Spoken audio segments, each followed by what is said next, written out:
Good morning, everyone. I hope you are doing well. This is Ankit for Parisha classes. Today we can talk about B.Ed first year and your subject is childhood and growing up. जी हाँ guys, जैसे कि आप सभी को मालूम है कि B.Ed first year और सेकंड ईयर की पेड क्लासेस जो हैं वो आपकी स्टार्ट कर दी गई हैं। पेड क्लासेस ज्वाइन करने के लिए नीचे दिए गए नंबर पर कॉन्टैक्ट कर सकते हैं। सारी चीज़ों का लिंक जो है वो आपका डिस्क्रिप्शन में है। आज की वीडियो जो है आपकी B.Ed फर्स्ट ईयर की MCQ सीरीज जो आपकी चल रही है उसके बारे में है और यहाँ पे आपकी 11th क्लास हो चुकी है। आज आपकी 12th क्लास होने वाली है। काफ़ी इंपॉर्टेंट क्लास होने वाली है। इसी के साथ वीडियो अच्छी लगी तो वीडियो को लाइक कर दीजिएगा। चैनल पे फर्स्ट टाइम आए हैं चैनल को सब्सक्राइब कर बेल आइकन को प्रेस कर लीजिएगा। भाई कोई डाउट या कोई क्वेरी रहता है आपका तो कमेंट करके पूछ सकते हैं और इसी के साथ साथ व्हाट्सएप में मैसेज कर सकते हैं। पर्सनली मेरे से बात करने के लिए इंस्टाग्राम पे फॉलो कर लीजिएगा। इंस्टाग्राम पे मैसेज छोड़ दीजिएगा, वहाँ से आपका रिप्लाई मिल जाएगा। चलिए फिर आगे बढ़ते हैं और चीज़ों को देखते हैं। तो लास्ट वीडियो में हमने 50 क्वेश्चन को देख लिए थे और आप सभी को मालूम है कि आपकी फर्स्ट यूनिट कंप्लीट हो चुकी है। सेकंड यूनिट के 50 क्वेश्चन हम देख चुके हैं, उसके आगे के क्वेश्चन अभी हम देखेंगे। इसी के साथ साथ लास्ट वीडियो में 50 क्वेश्चन आपको होमवर्क में करने को दिया था। तो 50 क्वेश्चन क्या था उसको थोड़ा सा देख लेते हैं, उसके आगे फिर आगे बढ़ते हैं। 50 क्वेश्चन की जो अगर बात करता हूँ तो 50 क्वेश्चन में हमसे पूछा गया था जॉनसन के अनुसार समाजीकरण के कितने स्तर हैं। तो 2018 का यह प्रश्न है, तो ध्यान रखिए जॉनसन के अनुसार समाजीकरण के 4 स्तर हैं। तो ऑप्शन बी जो है आपका बिल्कुल करेक्ट हो जाएगा। चलिए आगे बढ़ते हैं और नेक्स्ट क्वेश्चन को देख लेते हैं। 51 क्वेश्चन आपकी स्क्रीन पर और हर वीडियो में मिनिमम 25 क्वेश्चन कंप्लीट करते हैं, अच्छे से एक्सप्लेन करते हैं, समझते हैं चीज़ों को। चलिए आगे बढ़ते हैं। ये भी आपका प्रीवियस ईयर क्वेश्चन है, 2018 का क्वेश्चन है। कहा गया यह परिभाषा किसने दी है। समाजीकरण समाज के नियमों के अनुसार सीखने की प्रक्रिया है। आगवर्न ने या निमकॉफ ने या जॉनसन ने या मार्शल ने। तो ध्यान रखिएगा ऑप्शन बी आपका करेक्ट हो जाएगा। निमकॉफ की ये परिभाषा है या कह सकता हूँ कि कथन है। ओके, 52 की बात करते हैं। तो 52 में हमसे कहा गया है, एक सेकेंड गलत कर दिया हमने। समाजीकरण समाज के नियमों के अनुसार सीखने की प्रक्रिया है। तो यह जो है आपका जॉनसन ने कहा है, या ये कथन जो है किसका है, जॉनसन का है। ध्यान रखिएगा, सही कर लिए थोड़ा सा। 52 की बात करते हैं। 52 क्वेश्चन में कहा गया है बालक के समाजीकरण के बाधक तत्व कौन से हैं। ये भी आपका प्रीवियस ईयर क्वेश्चन है। तो उचित शिक्षा का अभाव, मानसिक अवस्था या उपयुक्त सभी या हीन भावना। तो ध्यान रखिएगा उचित शिक्षा का अभाव भी होता है, मानसिक अवस्था भी होती है और उपयुक्त सभी। तो ऊपर के सभी इसमें जो है आपका ऑप्शन सी जो है आपका बिल्कुल करेक्ट हो जाएगा। ओके, नेक्स्ट बात करते हैं। 53 क्वेश्चन पे आ चुके हैं। 53 क्वेश्चन हमसे क्या पूछा गया है, किसने कहा संघर्ष के पार उतरा हुआ सहयोग ही समाज बनाता है। ये आपका 2018 का प्रश्न है। ठीक है, मैकाइवर ने कहा है, GS लेस्ली ने कहा है या मेरिल एलरिज ने कहा है या इनमें से कोई नहीं। ठीक है, तो संघर्ष के पार उतरा हुआ सहयोग ही समाज बनाता है। ठीक है, तो यह जो कथन है, ये कह सकता हूँ, यह जो लाइन है, ये लाइन किसकी है। तो ये लाइन इनमें से कोई नहीं, यानी कि ऑप्शन डी जो है आपका वो करेक्ट हो जाएगा। ओके, नेक्स्ट 54 की बात करते हैं। 54 प्रश्न हमसे क्या पूछा गया है, बालक के सामाजिक विकास को प्रभावित करने वाले कारक या फिर तत्व हैं। ठीक है, तो अधिक तत्व, सामाजिक परिवेश जन्य या शारीरिक तत्व। तो राइट ऑप्शन जो है आपका वो आपका कौन सा हो जाएगा, सामाजिक परिवेश जन्य। ओके, नेक्स्ट आगे बढ़ते हैं। 55 क्वेश्चन की बात करते हैं। 55 प्रश्न में या क्वेश्चन में हमसे पूछा गया है विकास के परिणाम स्वरूप नई विशेषताएं और नवीन योग्यता प्रकट होती हैं। तो यह कथन जो है वो किसने कहा है, ये हमसे पूछा जा रहा है। तो यह कथन आपका हरलॉक का है। ऑप्शन बी राइट ऑप्शन हो जाएगा। ओके, नेक्स्ट आगे बढ़ते हैं। 56 की बात करते हैं और 56 में हमसे पूछा गया है मानव विकास को क्षेत्रों में विभाजित किया जाता है जो शारीरिक, आध्यात्मिक, संज्ञानात्मक या सामाजिक। सेकंड ऑप्शन में शारीरिक, संज्ञानात्मक, संवेगात्मक, सामाजिक, मनोवैज्ञानिक और आध्यात्मिक। थर्ड ऑप्शन में कहा गया है मनोवैज्ञानिक है, संज्ञानात्मक और आध्यात्मिक है। फोर्थ ऑप्शन में मनोवैज्ञानिक, संज्ञानात्मक, सेवागात्मक और शारीरिक। तो राइट ऑप्शन जो है आपका कौन सा आएगा, ऑप्शन डी। तो मानव विकास के क्षेत्रों में विभाजित की जाती है।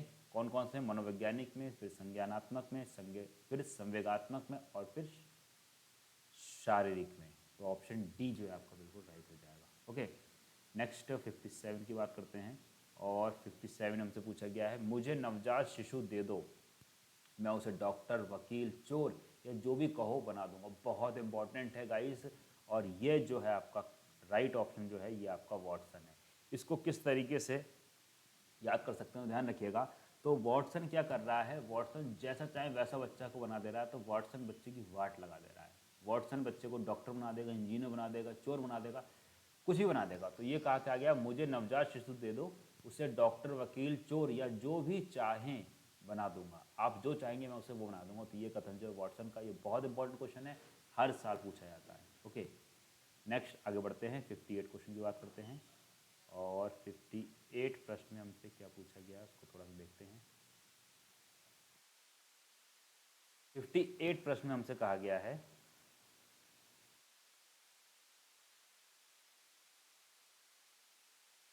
बालक को सोच अमूर्तता की अपेक्षा मूर्त अनुभव अप्रत्यों से होता है। यह अवस्था जो है वो कौन सी है? बालकों की सोच अमूर्तता की अपेक्षा मूर्त अनुभवों अप्रत्यों से होता है। यह अवस्था जो है वो किसकी है, यानी कि किस टाइम के बच्चों की है? तो ध्यान रखिएगा 7 से 12 वर्ष तक के जो बच्चे होते हैं उसमें यह अवस्था रहती है। नेक्स्ट 59 की बात करते हैं। आधुनिक मनोवैज्ञानिक का अर्थ है, आधुनिक मनोवैज्ञानिक का अर्थ है मन का विज्ञान, शरीर का विज्ञान, आत्मा का विज्ञान या व्यवहार का। तो आधुनिक मनोवैज्ञानिक की बात करी गई है, तो आधुनिक मनोवैज्ञानिक यानी कि व्यवहार का विज्ञान जिसको हम बोल देते हैं। तो ऑप्शन डी जो है आपका बिल्कुल करेक्ट हो जाएगा। नेक्स्ट 60 की बात करते हैं। उपनयन संस्कार किस शिक्षा काल में किया जाता है? उपनयन संस्कार की बात करी गई है, तो उसका राइट ऑप्शन क्या हो जाएगा? वैदिक में, मुगल काल में, बौद्ध काल में या इनमें से कोई नहीं। ध्यान रखिएगा, तो उपनयन संस्कार जो है आपको वो वैदिक काल में किया था। ऑप्शन ए राइट ऑप्शन हो जाएगा। 61 की बात करते हैं। 61 में पूछा गया है, क्रोध सहयोग है, 2016-17 का प्रश्न है, किस किस में है? व्यवहार परिवर्तन में, झगड़ा उत्पन्न करने में, दुख में या प्यार में। तो भाई क्रोध कब आता है? जब आपस में झगड़ा होता है। तो राइट ऑप्शन क्या हो जाएगा? ऑप्शन बी जो है आपका बिल्कुल करेक्ट हो जाएगा। नेक्स्ट 62 की बात करते हैं। और 62 प्रश्न में हमसे क्या पूछा गया उसको थोड़ा देखते हैं। 62 में कहा गया है, विकासात्मक कार्य का प्रत्यय दिया। ये भी आपका प्रीवियस ईयर है, 2016-17 में पूछा गया है ये आपका। इसमें कहा गया है, ई हरलॉक विकासात्मक कार्य का प्रत्यय दिया। ई हरलॉक ने दिया, जेसन ने दिया, पियाजे ने दिया या हैविंग हर्ष ने दिया। तो हैविंग हर्ष ने दिया। नेक्स्ट बात करते हैं 63 की। 63 में पूछा गया है, जीन पियाजे संज्ञानात्मक विकास की कितनी अवस्थाओं का वर्णन करते हैं? यानी कि जो जीन पियाजे मनोवैज्ञानिक हैं, इस संज्ञानात्मक अवस्थाओं का जो विकास है उसमें कितनी अवस्थाएं इन्होंने बताई हैं, ये हमसे पूछा जा रहा है। तो इनके रिगार्डिंग जो अवस्था बताई है इन्होंने 4 अवस्था बताई हैं, यानी कि ऑप्शन ए जो है राइट ऑप्शन हो जाएगा। नेक्स्ट बात करते हैं 64 की। 64 में कहा गया है, बाल विकास के सिद्धांत क्या हैं? ठीक है, पियाजे का संज्ञानात्मक विकास सिद्धांत, कोहलबर्ग का नैतिक विकास सिद्धांत, वाइगोत्स्की का सामाजिक सांस्कृतिक विकास का सिद्धांत या उपयुक्त सभी। तो उपयुक्त सभी। यहाँ पूछा गया बाल विकास का सिद्धांत क्या, तो ये सभी के सभी बाल विकास का सिद्धांत है, क्योंकि पियाजे ने ये कहा है, कोहलबर्ग ने ये कहा है, वाइगोत्स्की ने ये कहा है। जाहिर सी बात है राइट ऑप्शन क्या हो जाएगा? Option D. नेक्स्ट 65 की बात करते हैं। और 65 प्रश्न हमसे पूछा गया है, मनोसामाजिक विकास के सिद्धांत का प्रतिपादन कौन था? कोहलबर्ग, एरिक्सन, उपयुक्त सभी या जीन पियाजे। तो राइट ऑप्शन क्या हो जाएगा? Ericsson, option B.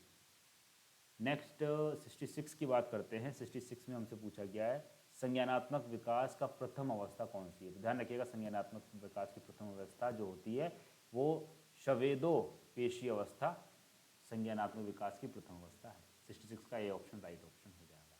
67 की बात करते हैं। और 67 में पूछा गया है, संवेदी पेशी अवस्था का काल कौन सा होता है? तो जन्म से लेकर 2 वर्ष की अवस्था होती है, उसी को संवेदी पेशी अवस्था का काल भी कहते हैं।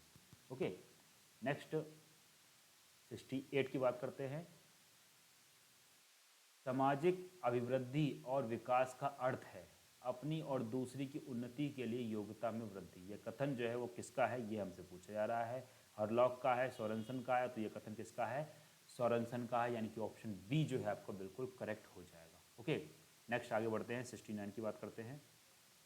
69 में पूछा गया है प्रत्येक समुदाय या समूह के व्यवहार संबंधी कुछ सूत्र होते हैं, तथ्य होते हैं, मानक होते हैं। तो प्रत्येक समुदाय या समूह के व्यवहार संबंधी कुछ मानक होते हैं, ठीक है, यानी कि ऑप्शन सी जो है बिल्कुल राइट हो जाएगा। 70 की बात करते हैं और 70 प्रश्न पूछा गया मानव का विकास एक निश्चित क्रम में होता है, यह कथन है।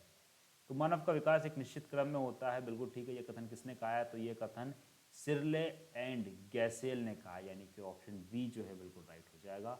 71 की बात करते हैं और 71 प्रश्न पूछा गया है सामाजिक विकास वह प्रक्रिया है जिसके द्वारा व्यक्ति में उनके समूह मानकों के अनुसार वास्तविक व्यवहार का विकास होता है। यह कथन जो है वो किसका है, ये हमसे पूछा जा रहा है, ठीक है। ऑप्शन की रिकॉर्डिंग अगर बात करते हैं तो फर्स्ट हरलॉक की बात करी गई है, फिर रॉस की, फिर चाइल्ड की और फिर टेलफोर्ड की। तो राइट ऑप्शन जो है वो क्या हो जाएगा? चाइल्ड। ओके, यानी कि सी ऑप्शन बिल्कुल राइट ऑप्शन हो जाएगा। 72 की बात करते हैं और 72 में हमसे क्या पूछा गया है? एक सेकेंड। 72 में कहा गया तार्किक संक्रिया काल प्रारंभ होता है, ठीक है, संवेदी पेशी अवस्था, पूर्ण संक्रियात्मक काल से या सामान्य संक्रियात्मक काल से या मूर्त क्रिया काल से। तो राइट ऑप्शन क्या हो जाएगा? मूर्त क्रिया काल, ऑप्शन डी राइट ऑप्शन। 73 की बात करते हैं और 73 में हमसे क्या पूछा गया है, इसको नेक्स्ट पेज पे ले लेते हैं, ठीक है। चलिए अब आराम से दिखेगा कि परिस्थिति परक सिद्धांत यानी इकोलॉजिकल थ्योरी जिसकी व्याख्या बच्चे के विकास के सामाजिक संदर्भ में की गई है, यह सिद्धांत जो है किसने दिया है, ये हमसे पूछा जा रहा है। ऑप्शन के रिगार्डिंग बात करते हैं। First option Erikson, second Hurlock, third Bronfenbrenner और फोर्थ ऑप्शन जो है वो कौन सा है? ऑप्शन डी यानी कि रास। तो राइट ऑप्शन जो है आपका वो कौन सा आएगा? Option C, Bronfenbrenner ने। ओके, नेक्स्ट बात करते हैं 74 की। निम्नलिखित में से कौन सा परिवर्तन किशोरावस्था में होने वाली सामाजिक परिवर्तन का लक्षण नहीं है, ठीक है, कौन सा लक्षण नहीं है ये पूछा गया है। तो नया सामाजिक समूह, दोस्तों में चयन का नया मूल्य, अनुकरण या इमिटेशन और फोर्थ साथियों में समूह का प्रभाव। तो राइट ऑप्शन क्या हो जाएगा? अनुकरण या इमिटेशन। निम्नलिखित में से कौन सा परिवर्तन किशोरावस्था में होने वाली सामाजिक परिवर्तन का लक्षण नहीं है? तो अनुकरण या इमिटेशन जो है वो परिवर्तन नहीं है, बाकी सारी की सारी। नया सामाजिक समूह बिल्कुल बात सही, नए लोग मिलते हैं, नए दोस्त बनते हैं, दोस्तों में चयन की नए मूल्य, यानी कि एक ऐसी दोस्ती हो जाती है इसी टाइम पे गर्लफ्रेंड बॉयफ्रेंड बहुत बड़ी पक्की दोस्ती हो जाती है। साथियों के साथ समूह का प्रभाव और दोस्तों के संगति का असर भी इस टाइम पे खूब पड़ता है। तो राइट ऑप्शन क्या हो जाएगा? सी हो जाएगा। ओके, 75 की बात करते हैं और 75 प्रश्न पूछा गया है सामाजिक विकास और सामाजिक अनुरूपता में संबंध है, धनात्मक संबंध है, पूरक ऋणात्मक संबंध या कोई नहीं। तो राइट ऑप्शन आपका कौन सा होगा ये आपको कमेंट में करके बताना है। और आज का आपका ये लास्ट प्रश्न था। इसी के साथ मिलते हैं फिर नेक्स्ट वीडियो में, तब तक के लिए थैंक्स फॉर वॉचिंग। और वीडियो अच्छी लगी तो वीडियो को लाइक कर दीजिएगा, शेयर कर दीजिएगा। डाउट या क्वेरी होने पे कमेंट कर सकते हैं। बाकी पेड बैच ज्वाइन करने के लिए नीचे दिए गए नंबर पे कांटेक्ट कर सकते हैं, व्हाट्सअप कर दीजिएगा, सारी चीज़ें आपको मिल जाएंगी। इसी के साथ साथ टेलीग्राम ग्रुप को ज्वाइन कर सकते हैं, फेसबुक पेज को ज्वाइन कर सकते हैं और इंस्टाग्राम पे फॉलो कर सकते हैं, ठीक है। देन मिलते हैं नेक्स्ट वीडियो में, तब तक के लिए thanks for watching, have a nice day. जय हिंद, जय Bharat, love you too my dear friends, thank you so much all of you, take care and